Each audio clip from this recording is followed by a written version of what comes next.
Here we have the first Hyper Studios applicant, successful applicant in her new studio in Eastbourne. This is Molly Stredwick, hosted by Hyper Studios.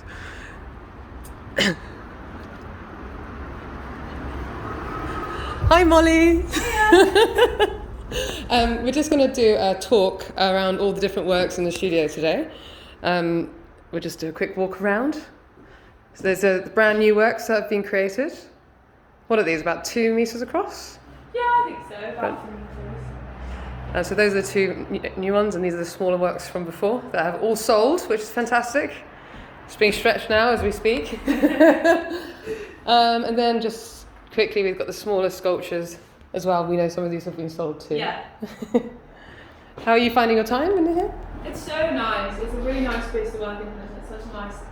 It's like I haven't been working large in so long that like I've come in and I think like, oh, I can never stop now. I can never stop painting, which is really nice because it's been a little bit like disenfranchised about the whole thing before. For sure. It's nice to get back to working. So tell us a bit about the works that you're making currently. We've got these two pieces.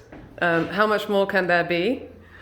And also this piece, which is, do you have a title for this yet? It's untitled at the moment. Currently untitled, but there will be 2 out of 4 hopefully in the exhibition done at the end of your time here. Yeah, they're just. I think at the moment they're really about the idea of like the elements interacting with each other, more so than being about one specific story, which is generally in the past how my work has kind of come about. It's been like I've sort of thought about something, or I've experienced something, or I've done something stupid, and I've been like, okay, I'll make a painting about this. But these ones, obviously, where it's a lockdown, and like I've moved out of London because pandemic, can't afford to stay there, and so these are kind of, I've begun to think a lot more about like the individual elements and like how interesting ways to paint them that I maybe haven't thought about before, because previously my work has been very, very in the moment, don't think about anything, and where these are still very like, I guess some people would say very, very like in the moment, I don't have a plan, I don't have an idea going in really. I do tend to think about the elements a lot more when I'm doing them. Like the big white bit on this, for example, was something I've been looking at for a while and like other people's paintings and stuff. And I just kind of like did one coat of the white paint, and that's something kind of shit. And I ended up thinking like, if I leave it for now and then I'll keep going, it's actually made an effect that I really like. Yeah, I particularly like this hand sort of trace that's going through the white cloud and around, sort of leaving its trail of blood all over the something sweet can. So severed limbs are obviously a big part of your practice. Yeah, they are. I think it's kind of this idea that I was looking into it a while ago in like the use of like severed hands and severed limbs in like classic horror, and how they're a symbol for a loss of autonomy. Like in horror films, like, you know, when people's hands get chopped off and they get a life of their own, or they're like, and just kind of, I think it's a really good symbolism for like being a woman, or like being young especially, is this kind of idea that you do a lot of stupid stuff and you don't necessarily recognise yourself in your actions. I think this one, it was interesting about the idea that it's a void of a hand, like what you were saying about it not being a hand. It's like it's the opposite of, isn't it? It's the trace. It's like here you've got the female hands that have sort of fallen by the wayside, or have their own sort of autonomy that you were discussing, and that you could see from a distance and sort of objective, whereas this feels like there's a void there. And like you were saying how there's been a departure in your work this morning when you're talking to your friend about how you're doing less sort of gory things in your practice, right? And so maybe this is sort of one of the symbolic departures. Yeah, I think my work's kind of like changing at the moment, and I think this is maybe like a representation of like me as a person changing, obviously like moving back to where I'm from, moving back to Eastbourne, and like kind of like starting a fresh section of my life. And this painting is like the first big painting I've done since coming back, and it's like maybe it's like the idea of that, and like the hands are kind of leaving and there's sort of kind of void coming back in. So these smaller works, you said that, you know, you've gone back to the large scale now that you've got some space to do this in, and then obviously at Camberwell that's what you were focusing on, but you've done these smaller pieces which you found more difficult. Yeah, I found them so difficult. I think working large, it's like you can be a lot more slapdash, and if you go wrong, it's way easier to paint over it. And I personally find it a lot easier to get my thoughts out on this much larger canvas. But working small made it so, it just felt so difficult to kind of like condense my ideas onto a smaller canvas. And like it felt a lot more like illustration, which to me was really difficult because it felt a lot more detail oriented, which I'm not. I don't think anyway. I found it so tricky.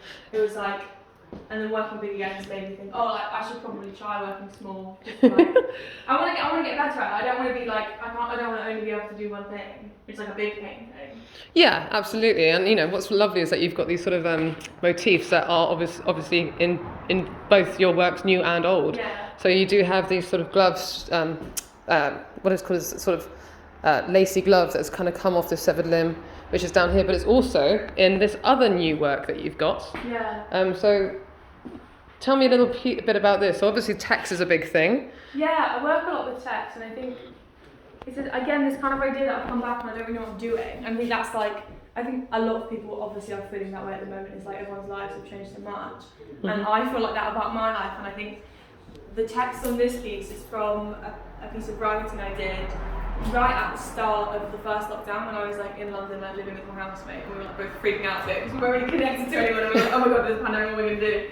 And I just did this piece of writing about, and it references some jewellery I've been given, and it's just kind of like, I'm trying to make all the elements interact together. I think the glove, I really enjoy like how the gloves are painted. Like I really enjoy this kind of like transparent paint, and it's something that I've really been trying to like perfect. Like I really want to figure it out. There's like something I'm obsessed with figuring out. It's quite a challenge though. This is like one of the most difficult things to paint, aside from like rippling water. Yeah, I really want to do rippling water to be fair, but I don't think I've got the attention span to like finish it. But the texture on this is remarkable. It does very much feel like that sort of translucent quality that I know that exactly the thing you're referencing. Yeah, I mean, it's something I really want to practice doing. Something plastic or something. I really want to. I don't think I like that glove. I think it needs redoing. I'm going to figure it out. We disagree. I think it's kind of like the kind of transparency is kind of a recurring theme as well. Not only like the actual motifs in the work is like a lot of the techniques I'm using do kind of like carry on over works. Yeah. Which is kind of. I'm quite enjoying.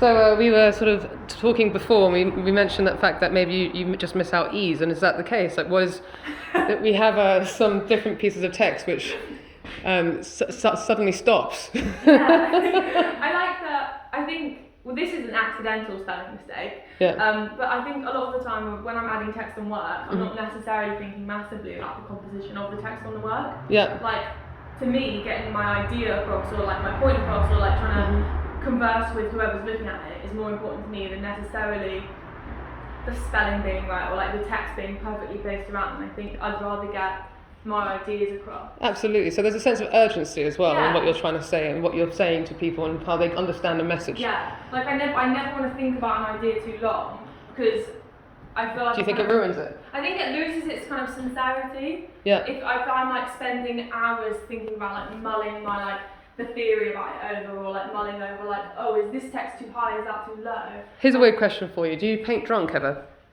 Sometimes, I've done that a lot, but obviously like at the moment I have to drive myself here. Yeah, but so I would imagine it would sort of help though, in a sense of like that creating that sense of urgency. Yeah, I think it is like, it's something that, I think a lot of the notes, because this painting for example is made, this is one I did in 2019 while I was at uni still. Yeah. And it is a piece that is made from fragments from a sketchbook, so I work a lot in a sketchbook and like take a lot of notes and like write a lot of text down and like kind of note down shapes and stuff, and this is from that kind of thing. I think a lot of those notes are taken sort of like drunk when I've got home and stuff, and the painting's kind of like, can be like a reflection on experiences and the feelings you're feeling at that very moment. Exactly, yeah. I think for a lot, because I've thought a lot about the symbolism of the motifs in my work and stuff, and I think the boots, for me.